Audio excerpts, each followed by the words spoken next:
Provincial Grandmaster, Masons of Leicestershire and Rutland, and I thank you for this generous gift.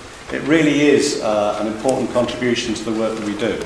I manage a large community centre in Hinckley that delivers a whole range of services to the community, but some of the most vital services are those services that we deliver to our elderly, socially isolated and disabled people who live in our community. Now, this involves engaging something like, well, we just had our AGM, so I've got the stats, 65 volunteers who are delivering over 300 hours a week of voluntary effort into this community centre. Many of those volunteers and those volunteer hours are centred on our elderly, disabled and socially isolated project, which provides 5 days a week for local people. It includes a stroke club for victims of stroke, respite care for their families.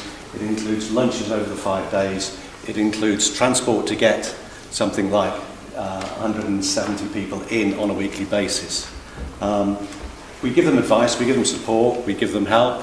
We help maintain them in their communities so they can stay within their families, with their friends, and sustain themselves towards the end of life. Now, beneath those statistics, there are real people doing real things, and I just want to talk about two of those individuals, both a volunteer and someone who's been receiving the care.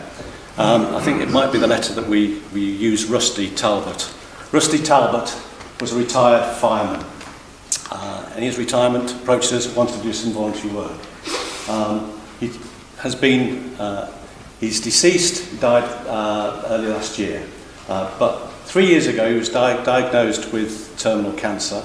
But in those 3 years, right the way up until 3 weeks before he died, he was turning in, week out, to drive minibuses, escort, befriend older disabled people in his community through the work that we do. He's also a musician, played banjo, played accordion, would entertain people as well. He'd entertain people like Mary Cotton, affectionately known as Speedy Mary. Why was she known as Speedy Mary? She had one of these Zimmer frames with wheels on the bottom. And as soon as we unleashed her from the Disabled Access Bus, she would travel at a speed which was a bit like a greyhound chasing a rabbit, chased by 3 carers who were often about 40 years her junior, but unable to keep up with her. She sadly passed away yesterday, aged 96. The money that we're receiving from you today is going to go towards a project that we've established to try and teach people in their 70s, 80s and 90s internet skills. Because as you all know, increasing parts of our life are migrating to the internet. For older people, it's becoming vital.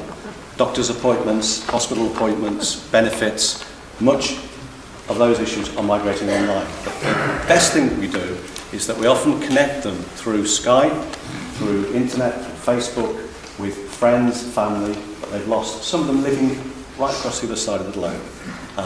The whole project is about sustaining people in their communities for as long as possible so that they can have a rewarding life in their twilight years. So thank you for this. Pleasure. Much appreciated.